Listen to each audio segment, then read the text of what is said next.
Transforming your life with hypnotherapy just got easier with your host, Julie from CoachingHypnosis.net. Welcome back, dear listener, to Coaching Hypnosis. We've looked back at the past to remember how well to be. Today, we go forward. If your brain is stuck of a loop of, will this ever end?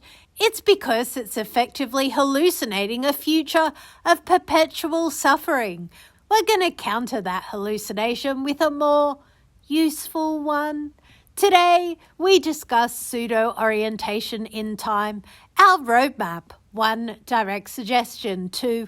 Indirect suggestion. 3. Amnesia. 4. Sensory alteration. 5. Symptom substitution. 6. Symptom displacement. 7. Disassociation. 8. Reinterpretation reframing. 9. Confusion. 10. Gradual diminution. 11. Regression to pre-pain period. 12. Pseudo-orientation in time. 13. Time distortion. In trance work, Dr. Michael Yapko emphasizes that human beings are fundamentally future-oriented.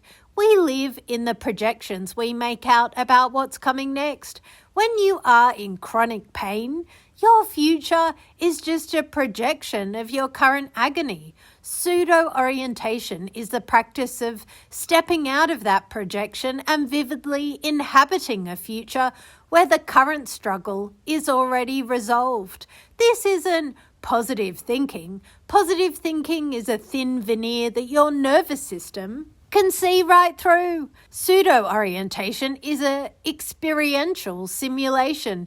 You don't just imagine being better, you build the future with specific sensory detail. You sit in your trance and you project yourself 6 months from now, a year, 5 years down the line. You ask yourself, what am I doing when the pain is gone?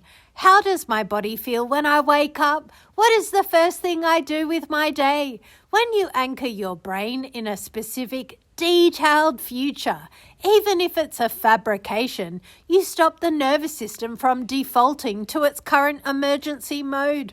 You're giving it a new coordinate to aim for. You're turning the inevitable future of suffering into an obsolete past. By repeatedly placing yourself in that future state, you begin to alter the way you make decisions today.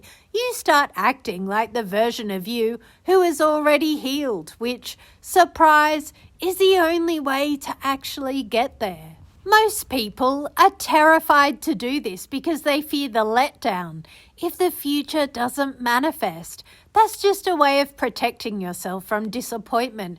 But you're already disappointed. You're already hurting. You might as well use that imagination to build an exit strategy instead of a prison. Tomorrow, we conclude our 13-part series with tool number 13, time distortion. We'll discuss how to manipulate the perception of time itself so that an hour of agony can be experienced as a passing flicker, and how to master the final variable in the architecture of your own healing. Thank you for listening. As insurance providers pivot away from high-risk pharmaceuticals, there has never been a more critical time to elevate your clinical expertise.